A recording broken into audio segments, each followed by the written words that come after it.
জয় যিশু।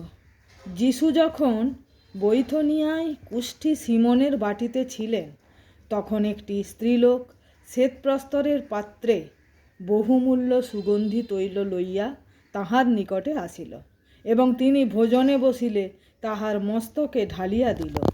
কিন্তু তাহা দেখিয়া শিষ্যেরা বিরক্ত হইয়া কহিলেন, এ অপব্যয় কেন? ইহা তো অনেক টাকায় বিক্রি করিয়া তাহা দরিদ্রদিগকে দিতে পারা যাইত।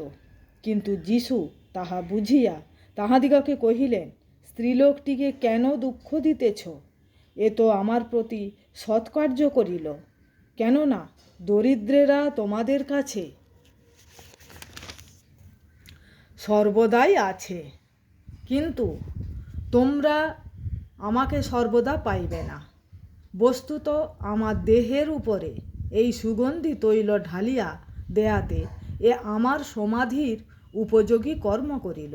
আমি তোমাদিগকে সত্য কহিতেছি, সমুদয় জগতে যে কোনো স্থানে এই সুসমাচার প্রচারিত হইবে, সেই স্থানে ইহার এই কর্মের কথাও ইহার স্মরণার্থে বলা যাইবে।